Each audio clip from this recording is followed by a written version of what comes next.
Welcome to the BLTnT Podcast. I'm your host, Matt Loria, serving up real stories of business, life, technology, and transformations. You'll hear from interesting people about big changes from career shifts to life-altering decisions and the innovations that help make it all happen. It's about sharing those light bulb moments, pivot points, challenges overcome, and the journeys that inspire us to think differently. If you're on the lookout for insights to propel you forward, stories that resonate, or just a bit of inspiration on your next BLTnT move, you're in the right place. Let's dig in.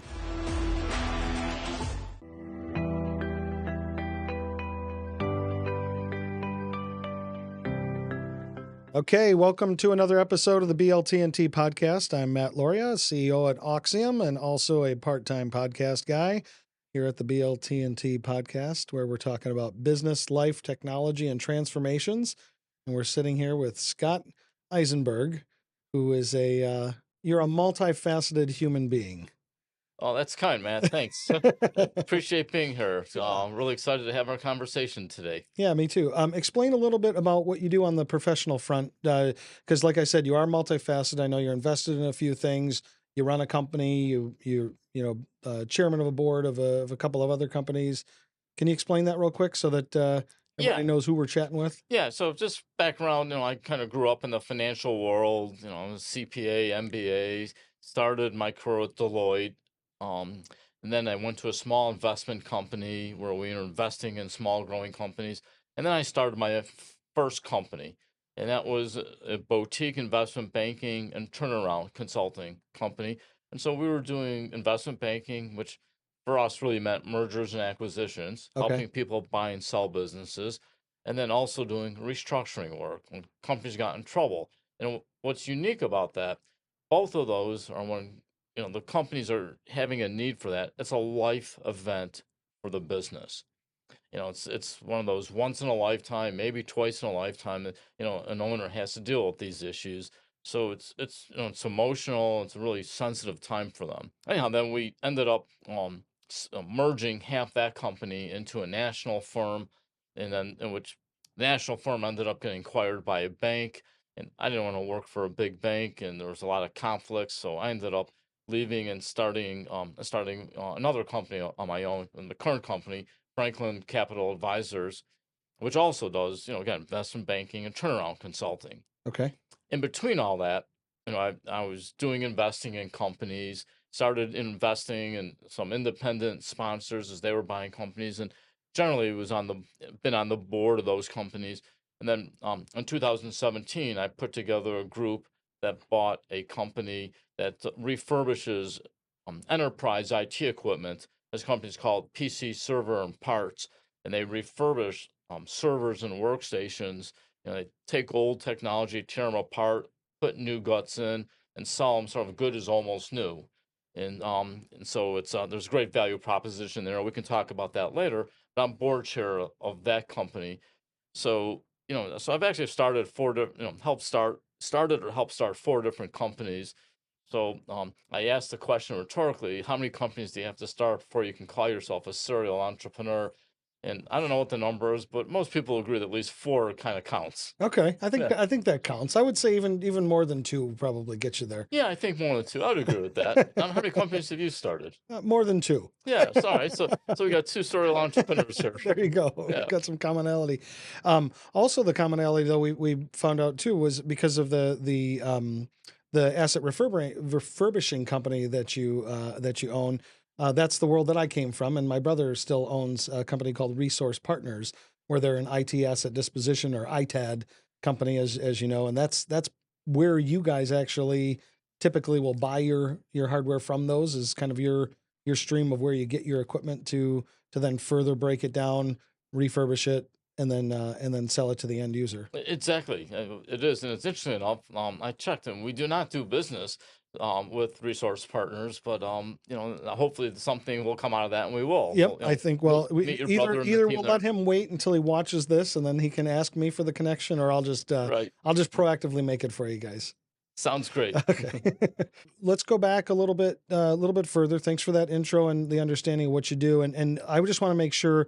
For the longest time, I didn't know what the words investment banker meant, but one of the major things that an investment banker does is help someone sell their company. Yeah, I mean, so broadly speaking, investment banking can mean a lot of things to a lot of people. So when you think of the Wall Street firms, it can be raising capital, taking someone public. It can be, you know, um, the securities trading for them. Hmm. The corporate finance functions. There's a lot of broad. Like my son works on Wall Street, and he does research. He does biotech research, and it's, completely different. The research report's very integral to what they do, the Wall Street firms. But in the boutique firms, usually when they say they do investment banking, what it really means is they're doing merger and acquisition work. Okay, got it. Yeah, Got helping it. people buy and sell businesses. Perfect. Perfect. So, uh, interesting too how you mentioned that it's such a critical kind of life event for the business and for the business owner, whether it's a restructure, which typically means a bank has said, "Hey, Scott, we need your help," because a bank, when a bank lends money to a company, it's obviously trying to protect the its ability to get paid back for whatever that amount that they've loaned out. When they feel that that's coming into under pressure, they call in a workout guy or a turnaround guy like you to say, "Hey, maybe we can protect this investment and actually get paid back versus simply having to liquidate." Is that correct?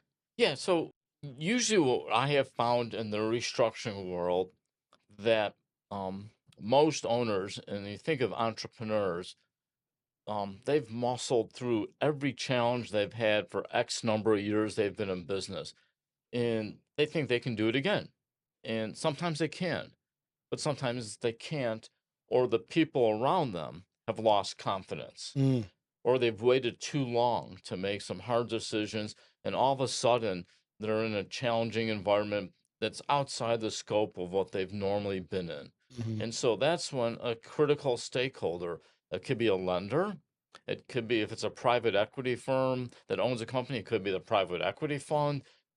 It could be the attorney that works with them saying, you know what, you need some help.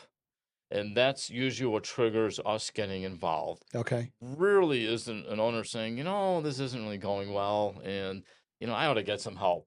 It just doesn't. It's not the way it typically works. Yeah, you were showing me kind of the curve. So Yeah, I have this use your curve hand. now, and so this is kind of an upside down U. This is way too early, a little too early, just right, a little too late, way too late.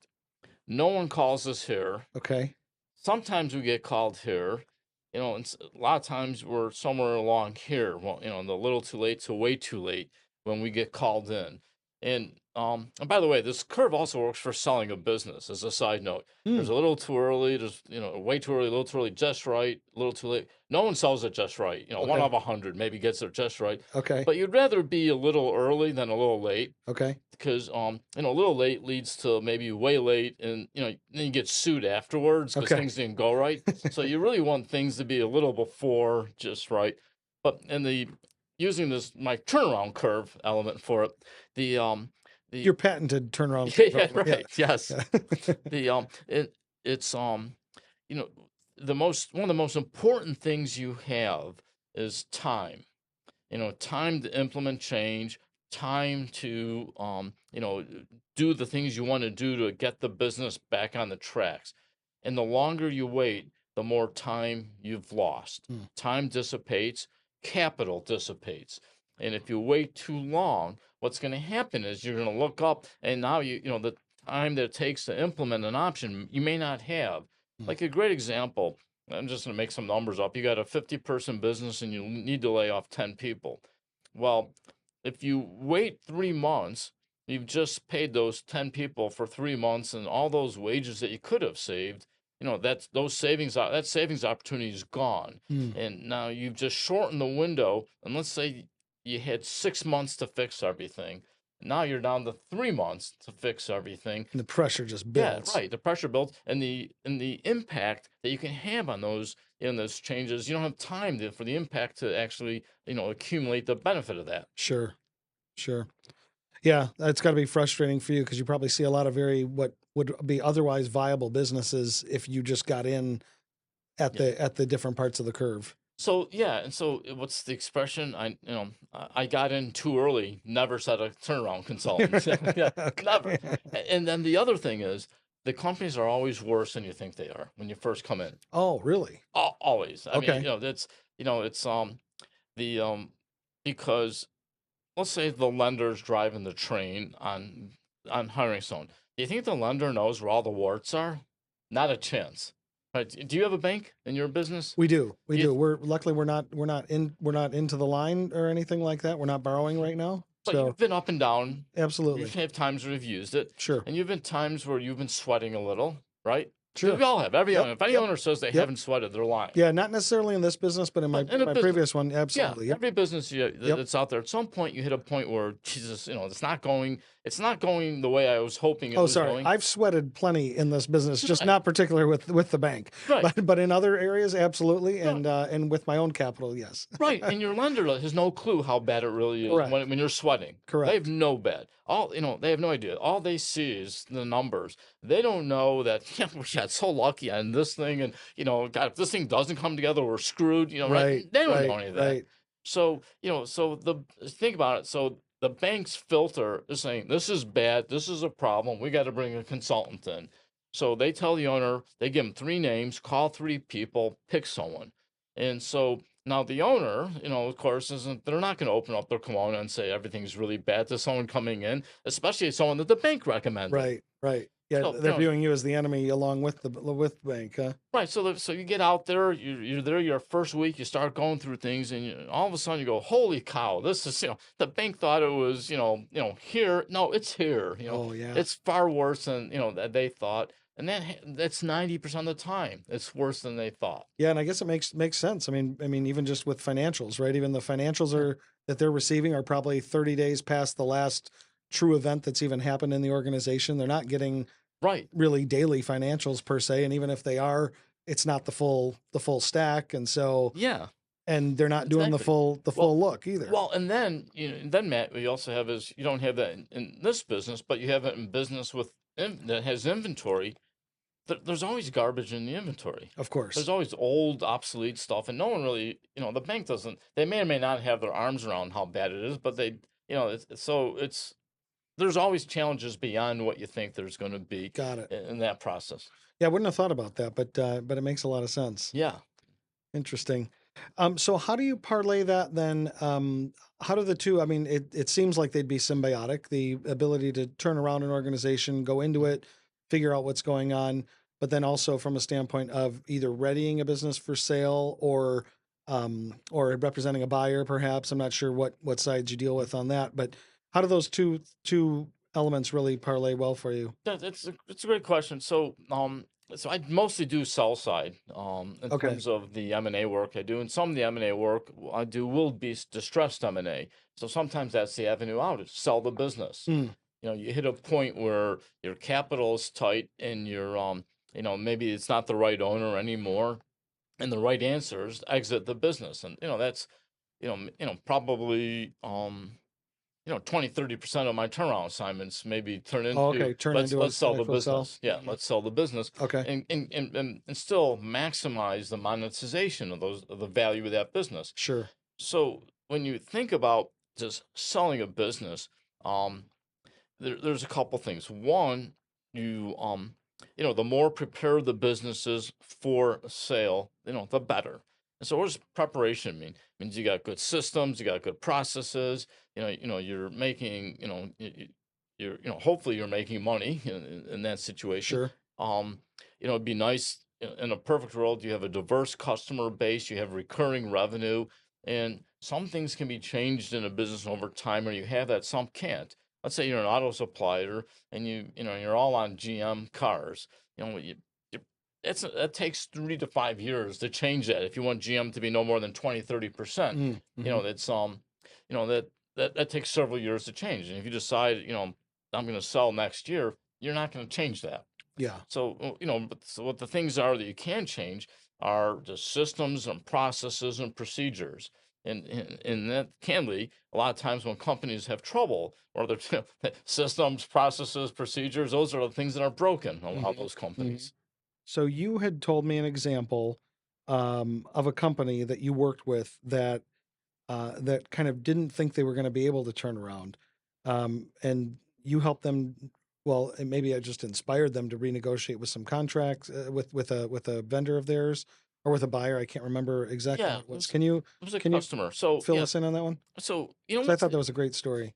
so when you look at, I'm going to backtrack for a second. When you look at the turnaround world in Detroit, which is where we're located, Hmm. the in the 1990s and the 2000s till 2009, here was the playbook: cut costs, squeeze as much cost as you can out of the operation, and if you can't do that, you're going to end up liquidating. That was the playbook. Okay, And if you think about it, we were in a time sounds period. rosy. Okay, well, if you think about where we were in a time period where, and let's talk the manufacturing world, because that's the upper Midwest industrial. What you had was jobs were going to Mexico and China, and that's where work was going. And work was moving offshore, and that's what was happening. And so you had excess capacity. You had the Detroit Three, Chrysler, whatever you want to call them, and Ford and GM. All three of them were losing collectively market share, and even the U.S. manufacturing was going down to Alabama, South Carolina, it's going to other parts in Kentucky, other parts of the country, and so the upper Midwest region was in a net losing mode.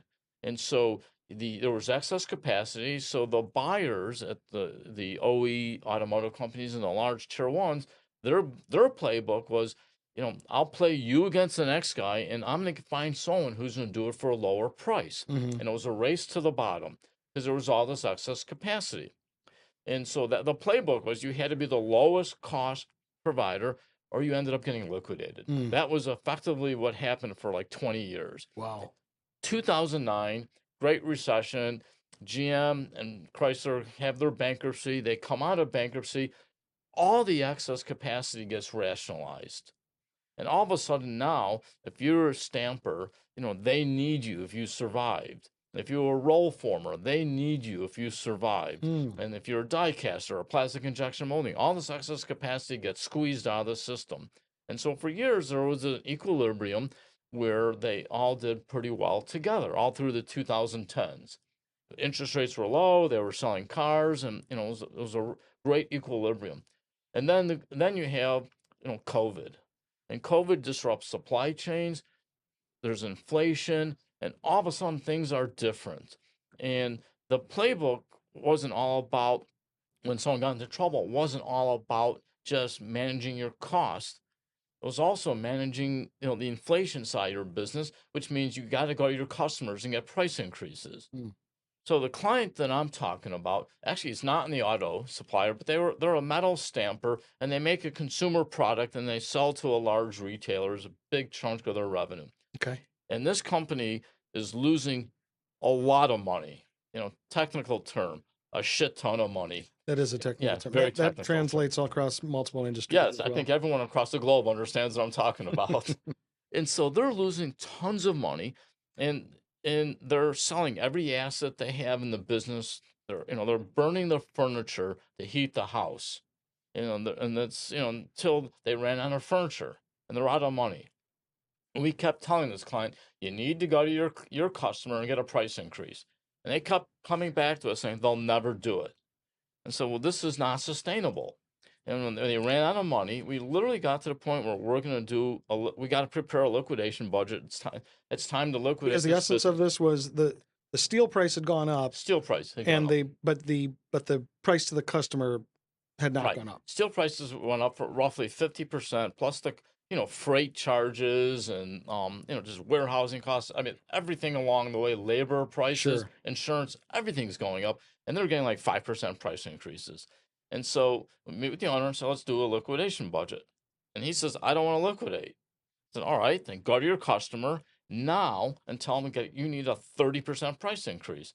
He said, they'll never do it. Okay, well then we'll liquidate. Well, I don't want to do that. Well, great. Then go to your customer and get the price increase to make this business sustainable. Sure. They'll never do it. Then we'll liquidate. We go back and forth on this several times. Finally, they go, like we called it the Hail Mary. And it's like, go to your customer, And the punchline is, in 2 weeks they got a 20+% price increase. Wow. I mean, yeah, I mean, this meant Not millions of exactly what they dollars. needed, but it stopped the bleeding to some degree. It stopped a big chunk of the bleeding, and then there were some other operational things we were able to do Sure. there. We were able to consolidate an extra facility they had that was underutilized, and consolidated the facility. And so, it ended up, vastly improving their condition. So sometimes it can be something just as simple as having to ask and not having the confidence to ask for whatever reason, whether it's historical, right? I mean, so they probably had good reason. These are astute people that you're telling go ask for the price increase, and they're saying they'll never go for it.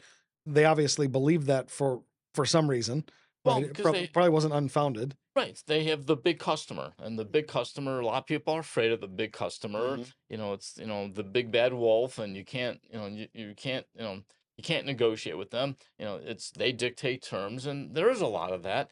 But on the other hand, the that customer wanted this company to be a survivor. Wow. And if they didn't want them to be a survivor, they wouldn't have survived. Sure. But they wanted them to be a survivor, and so they're moving heaven and earth to do it. Now, if this was $100 item, to this, again, it's a retailer item, and you wanted a 25-30% price increase, that's a big dollar amount. They sell $5, $6, $7, $8 items. Okay. So, 25-30% price increase is, it's a dollar and a half. Right. It doesn't Still keeps the price under $10 or right, whatever the right. target was that they were going for there. Exactly. Got it. Very interesting. Let's make a little pivot and talk a little bit about kind of how we know each other, which is we don't know each other that well. We've got introduced somewhere along the way, probably through some common friend. Probably been a couple years since you and I had a coffee together, out on Telegraph Road. There, we had a coffee somewhere, and always enjoyed I enjoyed that conversation. I remember a lot of your passion being around some philanthropic activity that you do, not just giving monetarily, but giving some of your own flesh and blood.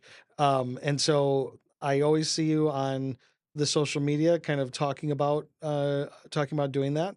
Never in a preachy way or guilting someone else, but just being a good example. I've always felt. And then I bumped into you in another coffee shop a few weeks back, and here we are reconnected. So let's talk about that work that you do, and specifically around let's you take the lead on how you want to tell me how you got to doing what you're doing with the kind of the giving back that you're doing in the world.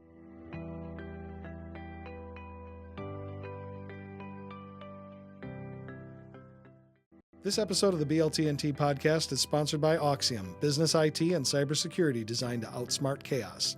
Empowered by Juniper Networks. Automate your network with Juniper Networks and the Mist AI platform, the world's first AI-driven wired and wireless network.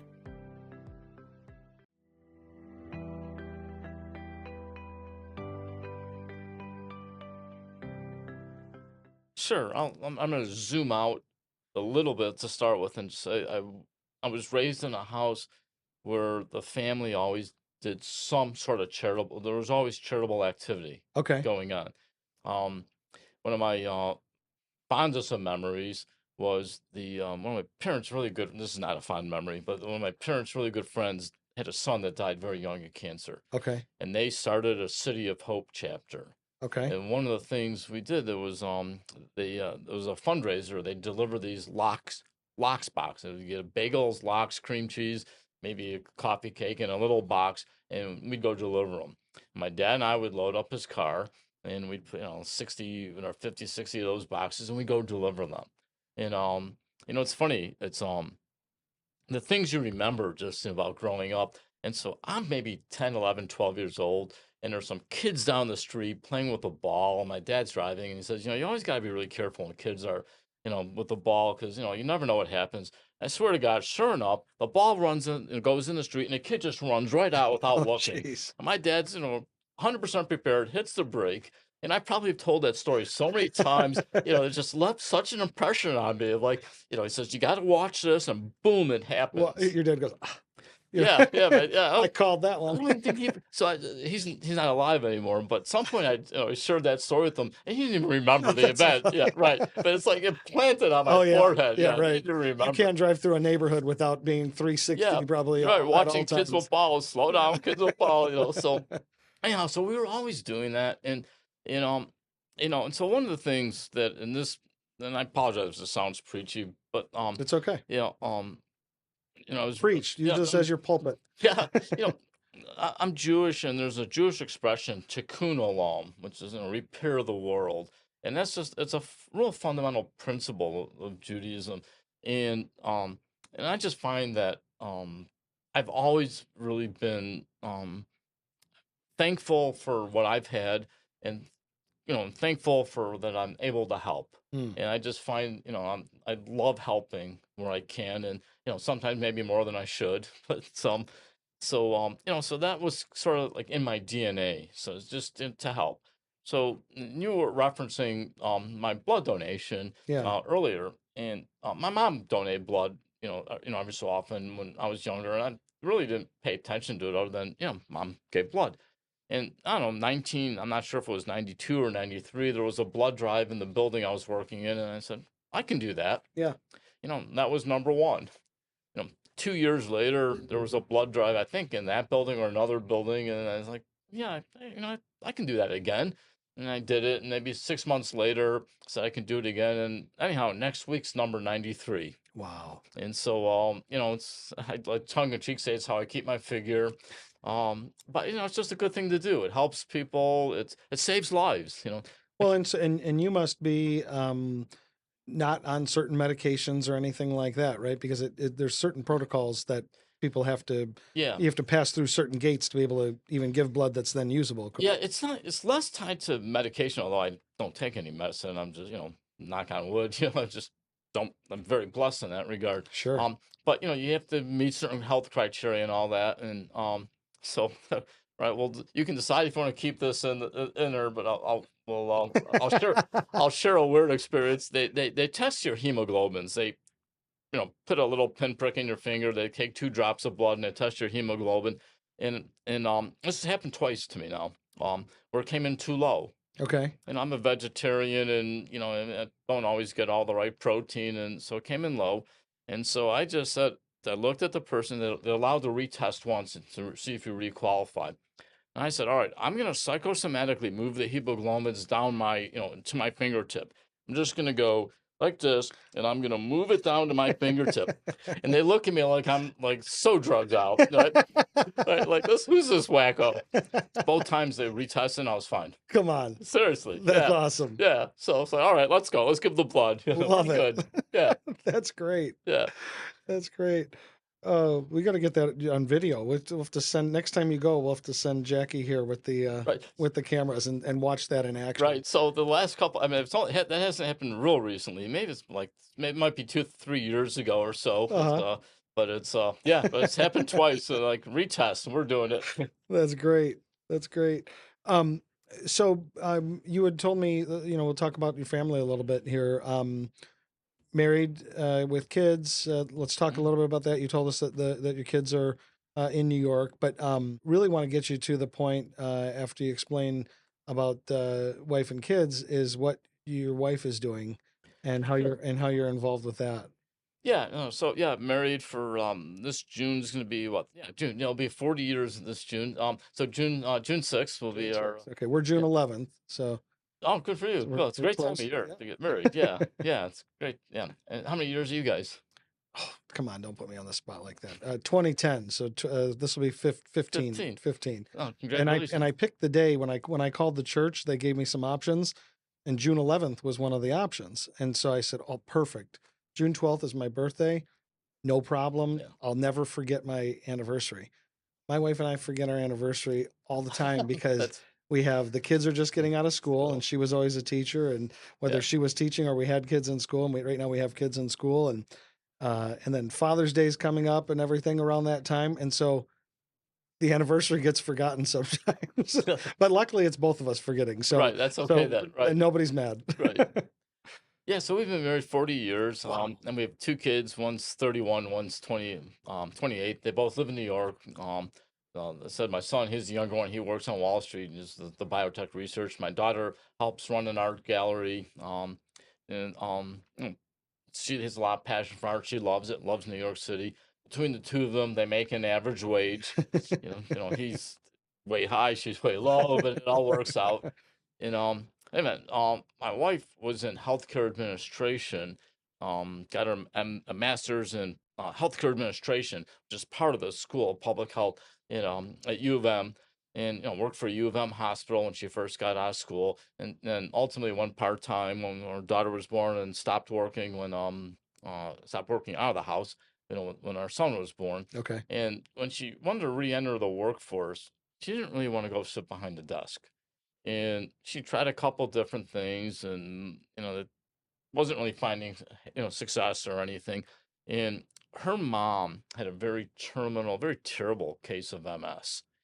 And MS is a very can be a very brutal disease, and especially back in that time frame, um, the medications and the drugs today are much better, but they much better treatment today. But anyhow, her mom ended up moving into a nursing home at 41 years old. Couldn't move from neck down, and it's just just brutal to watch.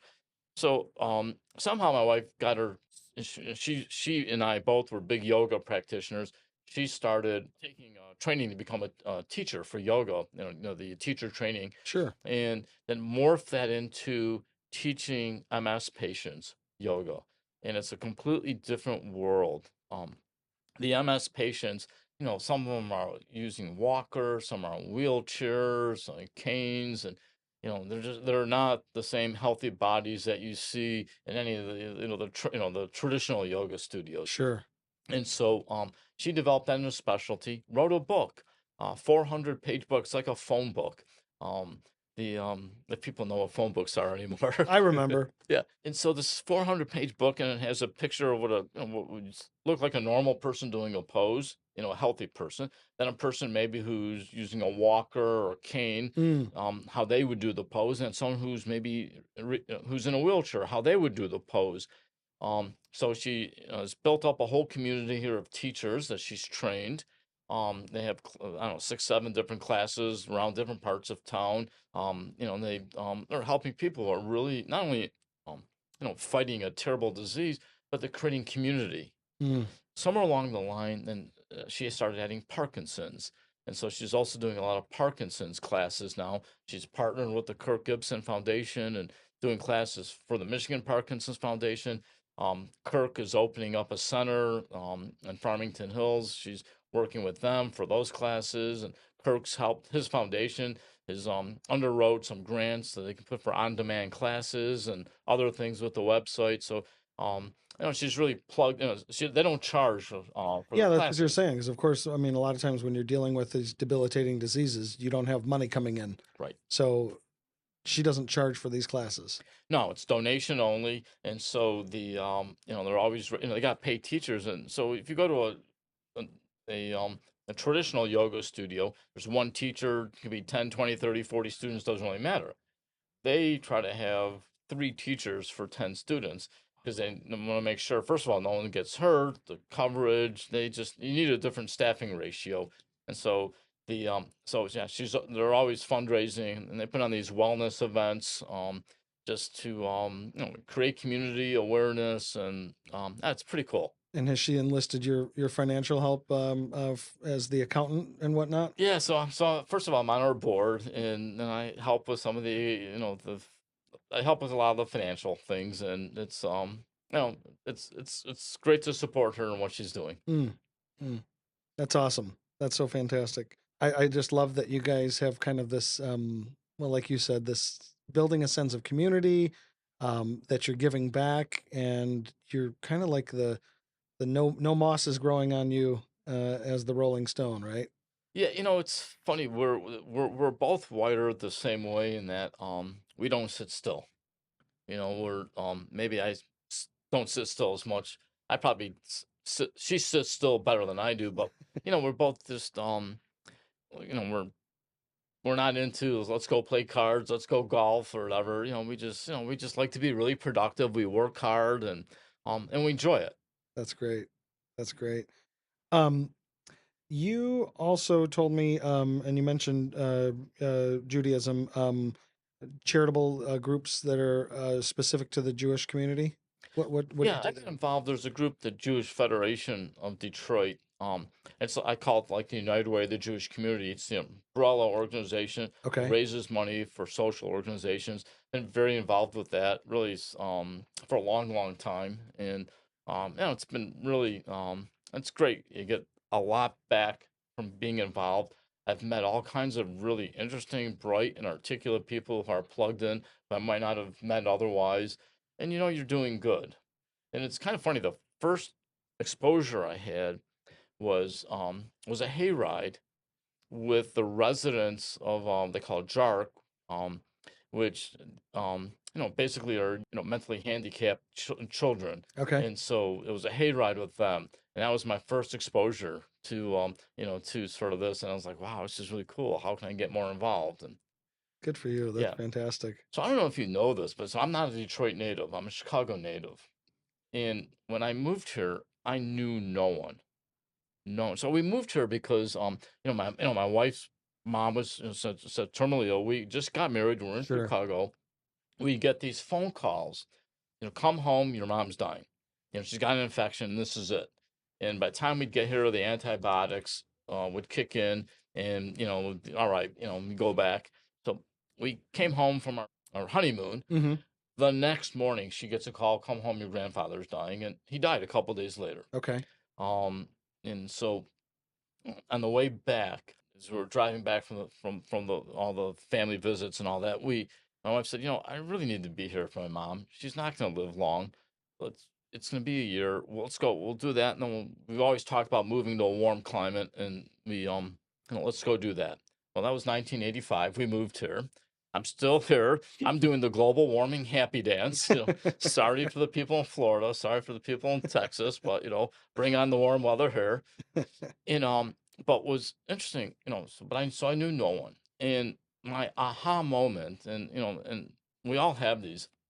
And that was we moved here the year that Bears won the Super Bowl. Okay. That was the year with Jim McMahon Yeah, and the yeah. Fridge, those guys, Walter Payton. And Sure. I grew up being a Bears fan. And here I'm at my first Bears Super Bowl. Who am I watching it with? 'Cause I've only been here a couple months now. I'm watching it with my wife and her grandmother. Matt, I can assure you that was not the vision I had in my first Bears Super Bowl. And I said to myself, if this, if I want my situation to change, I've got to change it. No one's going to change it for me. And if I want friends, if I want professional relationships, whatever it is, I've got to do it. And so started a maniacal journey to just get out and get involved in organizations, meet people, and get involved. And if I got involved in an organization, I ultimately ascended to a leadership role and Mm-hmm. just stayed plugged in and went to these meetings and just stayed committed to it. So if you went around town and professionally asked people, ask me, one of the things they'll say, he knows everyone. Yeah. People say, well, when I came here, I knew no one. No one. Wow. If I've said I had to call someone for a favor, I wouldn't know who to call. It's like now, if I got a situation, I know I got 5 people that I can say, let me call this person, this person. I got someone I can call. But it took years of work and years of effort to build that. And, Sure. and that's, candidly, that's, I think, what's helped drive a lot of my success, though. I'm sure it has. I mean, but I think that that people also probably find it easy to gravitate towards you because they also know that you're a giver, right? And I don't know if that they don't necessarily need to know what you give or how much money you give or exactly that, but there's a um I think there's an essence, right, about people like you who are out trying to do good. It Yeah, does, I mean, is karma a real thing? I don't know, but it certainly is. nothing bad comes from Yeah. doing good, right? Right. Nothing bad comes from doing good. And it's ultimately though, when you think about when you're dealing with someone in a life event moment, what they want to know is that you're going to care about them more that, that when you work with companies all the time, Sure. you're working with owners of businesses, and they want to know that you have their backs and you have their interests, right? You bet. Yeah. And so, it's just, there, I've dealt with it. I've been on the other side of the table. All this person's worried about is how they're going to get paid. Exactly. Like, that doesn't um that doesn't drive comfort. That doesn't drive like, they've got my back. They're gonna figure Sure. this out. And so I think so going back to your comment, someone who's, giving and whatnot, what's one of the EOS, one of their core values, help first. Mm. Think about that. Hmm. Help first. How many people Sure. don't want to do that? Yeah. They want to help me first. No, I'm gonna help you first. One of my business partners, he's Jewish as well, and he said when he used to go away to Hebrew camp, he said there was a sign that said "I'm third," and it was God, others, I'm third, That's and interesting. Yeah. just that thought of the reminder of you're here to help before you're here to Right. before you're here to kind of reap for yourself. Well, and a lot of people don't understand that. They go to one marketing event and they think they're gonna walk out with business. Right. Oh yeah, that's always Right? funny. It's Yeah, no, for they sure. say on average it takes I've read multiple different studies, so the number we could debate the number, but we can't debate the I'll say the range of the number. And it says before you get a referral from someone, you have to touch them 7 to 15 times. May not be 15, but it's not two. Correct. It's, before you get a referral from someone, before someone's going to introduce you to one of their trusted clients or will let you come into their business, you have to touch them a number of You times. bet. You bet. I mean, I always think of, and I have a picture in my office of him as Zig Ziglar. Do you remember Zig Ziglar? Sure. And he would say, "You can get anything in this life that you want as long as you help enough people get what they want." And so, Yeah.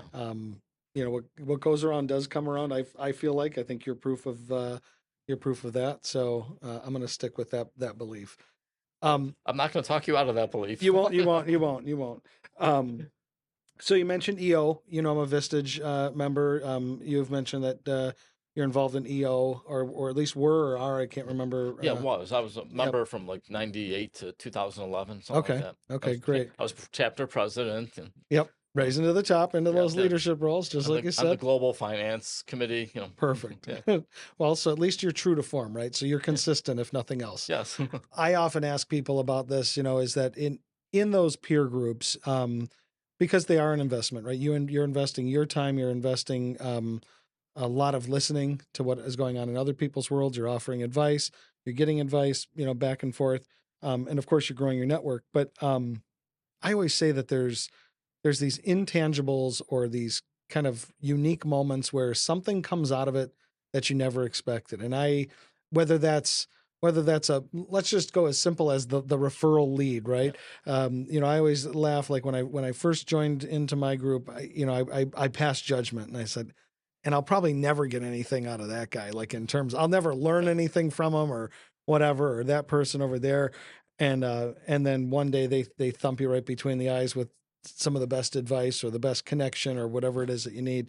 Um, but also sometimes there's just learnings and tips and tricks or things like that. Do you have a story or anything that you could share where something impactful happened, whether again it was an introduction, a business deal, or just something that you learned? I've been hearing a lot lately about the knock. When an employee knocks on your office door and says, "Got a minute?" and you immediately know it's some sort of IT incident. But Oxium IT can help. Whether you're having a problem, need consulting, an upgrade, or a managed IT approach, they focus on preventing cyber attacks and proactive solutions that deliver results. My friend Matt Loria and everyone at Oxium are ready to help before or after you get the knock. Visit Oxium.com and let Oxium IT help you outsmart chaos. Yeah, well, first I would say when you're in those peer-to-peer exchanges, you I call it the entrepreneurial energy. And your business may have nothing to do with my business, but when I hear you doing something Mm, and I get excited about that and that entrepreneurial energy, gets my entrepreneurial juices flowing, that's a positive. And you don't get that, you know, you just don't get that necessarily if you're going to have lunch with someone. You get that in a room where people are Sure. talking about what they're doing, what's working, what's not working, dreams, passions, successes, failures. That gets your mind going. And you don't get that over a beer or a coffee or anything. It's just not the same way. You can, Sure. but and I feel like that generally really comes from an entrepreneur to entrepreneur, peer to peer. Mm-hmm. When I was in EO, this is going to be a non-business story. It's all about family Okay. relationships, which is really important. We had an outside facilitator train our forum table. In the last week, he came in for 3 meetings. The last meeting said there's 10 of us, 4 minutes each, 40 minutes. Each of you talk about your dad. Talk about your relationship with your dad. Talk about if you have any unfinished business, if you had your last conversation. Just you know, talk about that relationship and what it means to you. And it's a very heavy topic. Mm. And some of the guys in this group, their dads had passed away. One recently, one maybe a few years before that. Extremely emotional. Well, it turns out, and so we go through this exercise. Turns out I walk out of there saying, I gotta share this with my dad. This conversation, and you can I have a very close relationship with my dad, and the my wife's mom, who we were talking about earlier, had MS, died literally a few days before that, and we had her funeral. Oh, and before you actually heard this went through this Before we exercise went through actually? this exercise, yeah, Oh, wow. yeah, Wow. we were literally her. Very timely. I'm almost positive her funeral was that week. Okay. And so this was on a Friday, this exercise. Sunday morning, my daughter wakes up. She's 5 years old at the time. Says, "Dad, I had this nightmare. Dream that your dad died." Now my folks are in Arizona. It's a couple hours behind, and I'm freaking out. Like this can't be. This is hopefully just a really bad dream, a coincidence of what happened with my wife's Well, and mom. if this is the daughter of the man who can change his own hemoglobin, Right? right? then Yes. then she must have some Yeah. some Right. some So special powers. So she has special powers. She's great. And so the deal was with my parents, you couldn't call before 9 a.m. So it's 11 a.m. our time. They sleep in. So I'm pacing the floors, what, tick, tick, tick, tick, watching, Right. it's 11 o'clock. I'd call them up, tell them everything, and, explain this, explain the story, what we did, how I feel about my dad. If, listen, there's no unfinished business, blah, blah, blah, blah. I'm feeling so relieved, because I was planning to wait till Father's Day to tell them the story. And like, now I got to do this now when I heard this, Yeah. my daughter. And so, they're crying. Both parents on the phone, they're crying. I just like totally emotionally like overwhelmed them. Started getting this sleep out of their eyes, and all of a sudden they got this heavy conversation. It was great, and I felt so good. Well, fast forward. My dad lived 22 years after that. And it's So your daughter was off by 22 2 years, right? Okay. Yeah, That's good. It's a good thing for her to wasn't be even the wrong same. about. She was the wrong millennium. Good. And so we had just an incredible relationship, and it was really close. And I always felt like we never left with anything unfinished, so to speak. He dies during COVID. He had a stroke, and then 3 months later passed away. Mm. And you really couldn't visit him. It was like, you can put a spacesuit on, and you can maybe visit him for 15, 20 minutes with a spacesuit on. And I just, I got to fly to Arizona in this spacesuit. It was before the vaccines and everything. And I said, that's not how I'm going to have my last conversation with my dad. Just not. And so, any event, I felt like when he died, we had no unfinished business, no conversation left unsaid, no issues, no nothing. And when people, came to me and, afterwards and offered their sympathies, he would I would say, sure, there's great relationship, amazing time, no unfinished business, nothing left unsaid, blah blah blah. And I remember people look at me like, you're so lucky. Yeah. And I didn't really appreciate, I just, how lucky we were, because so many people don't have great relationships with their fathers. Sure. And I'm convinced that EO experience really helped help build the foundation to build that relationship. So we were like that. So I got to tell a really funny story. The week before my dad dies, he was having a good day. So we get everyone on a Zoom, and my wife, my son, my daughter, and I, the four of us on a Zoom. My son and my dad talk football. When my dad was healthy, every week. Okay. Every Sunday, and they would make bets. And they'd pick two games and they'd bet. And the running joke was my son would lose the bets but never pay. So they always do. So we're having this Zoom, and my dad's having a good day, and it was the week before the NFL season starts. So my son says, "Papa, football starts next week. We got to make our bets." And you can see my dad's, he's been sitting in a chair and against a guy who's turns out he dies a week later, but he's he's from a stroke, and he sits up and he like, "Come on." Bring it He on. totally perks up. "Come on, let's have it." So as a matter of principle, my son would never bet on the Lions, and he generally wouldn't bet against the Bears. And he would say, "All right, Papa, I'm going to take you a deal. You can have the Bears in the Bear game, and I'll take the Lions in the Lions game." Turns out, he loses both bets, my son. So the day my dad dies, it's really clear that he's going to die. I mean, he's got that death rattle breath and all that. So I call my son up and say, "Son's no, you got to call Papa. You got to call him, say goodbye." And so he calls him, and he tells him, "Papa, you won both bets. The Lions lost, the Bears won, you won both bets." While my son's talking to him, my dad dies. My mom's not in the room. It's COVID, all these rules. He dies.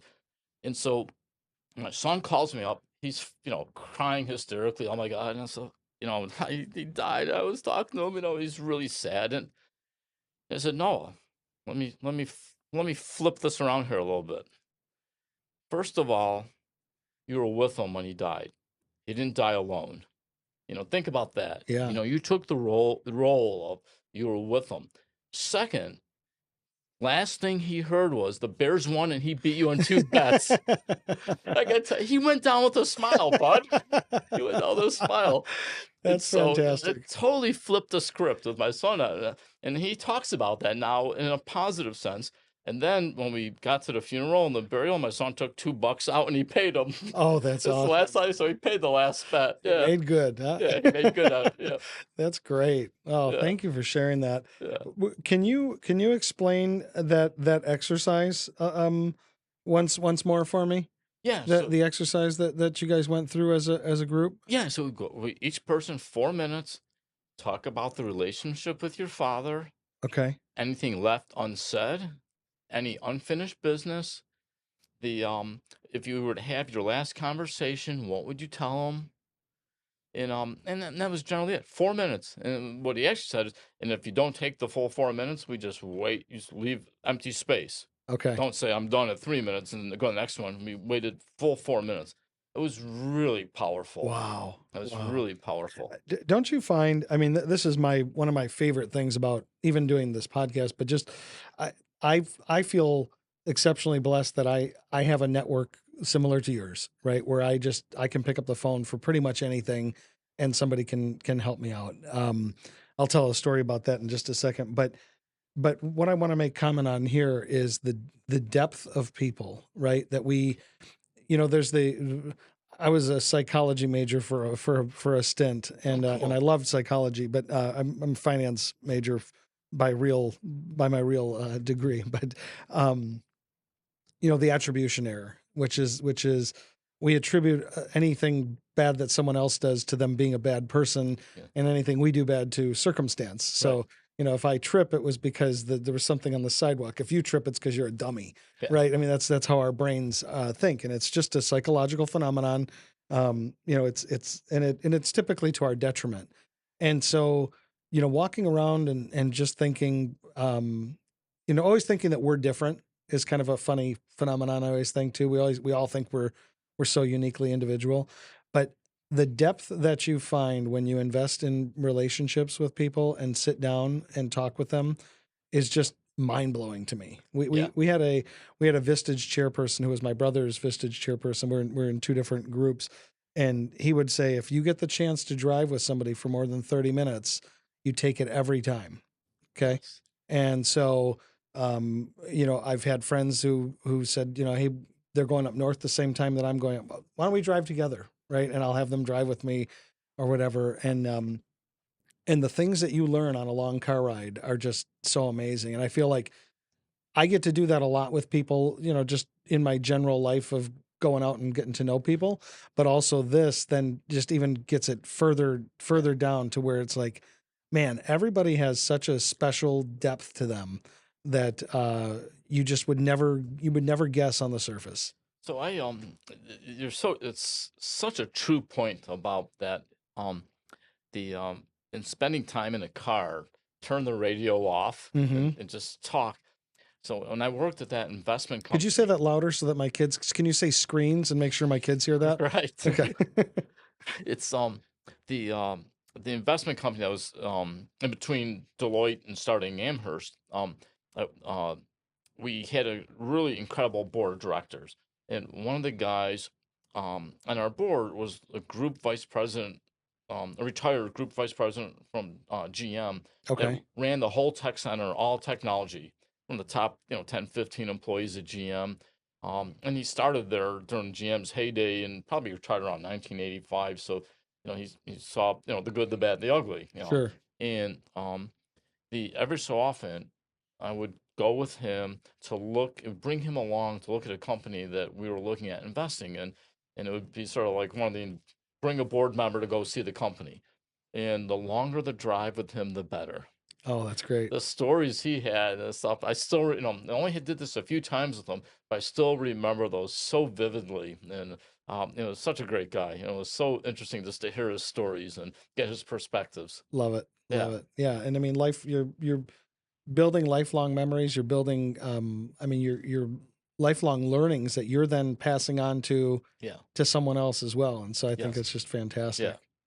So, what haven't we covered that you want to make sure that we talk about? Maybe what's one last thing that people maybe don't know about you? Oh, yeah. So I'm a big Deadhead. Okay. A big Grateful Dead fan. Is that why you smelled like pot when you walked Right. in the room? Yeah. Okay. And I just have tremendous passion for the music and the energy behind the music. Mm. And it's interesting. There's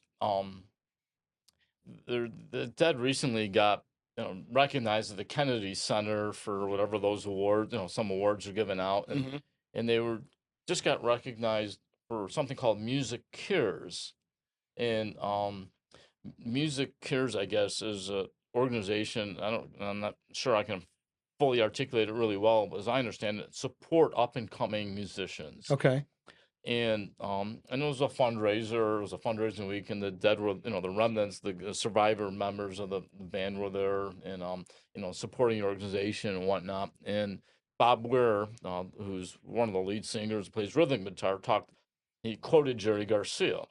This, and he said, in terms of giving, says, you get some, you give some. We're all lucky enough. We get some, let's give some. And so, anyhow, it was just it's kind of tied. I thought about that a lot, and that goes back to some of our earlier conversations. And so yeah, that's just it's a fun thing. I love it. And you're a drummer too. Yeah, I'm not a good drummer, but I play the drums for fun, and it's it's fun to do. It's great. You're using all four limbs. Yeah. And you can feel the neurons in your brain connecting when you're trying to get all four limbs going, and the right hand or the left hand, something's coming in at the wrong time. No, there's not a beat there. Stop right. leg. Right. Right. No, like there's I played the nothing. drums for a little bit, so I know exactly the phenomenon that you're talking about. Right, and you're feeling, and you play it, and like on the 20th time you got it right, and you're just feeling the neurons just connecting as you're doing it. It's a real cool thing. That's neat. We did an episode. It's not been posted yet, but maybe by the time yours is posted, it'll be posted with Sandy Gennaro, who was he was the drummer for Cyndi Lauper. That's cool. Yeah. And so he's a neat guy, and he's now out on the business speaking circuit, and he's got a really great book and a great talk track, and so I would encourage you to check him out. Maybe I'll send you the link to his definitely to his check stuff. that out. Yeah. What I find is fascinating is how long these guys practice. Oh, it's unbelievable. Yeah, it's it's hours and hours and hours of practice to really hone in on their craft. Sure. And that's the part, as you read and or get to know them, you hear about that. You don't get an appreciation for that until you really get up close. I like how they all also have different paths that they take. So some are, more curriculum based kind of learning, and others learn by ear. And Yeah. so Sandy had learned by ear, and Did then he? Really? later had to then learn how to read music. So that Yeah. was pretty remarkable. It's like he had already reached certain levels of accomplishment, but then when he really wanted to go the next level, he had to know how to read the music so he could prepare then, in advance of gigs. But I thought that was pretty neat. So what's one last takeaway you want to give everybody?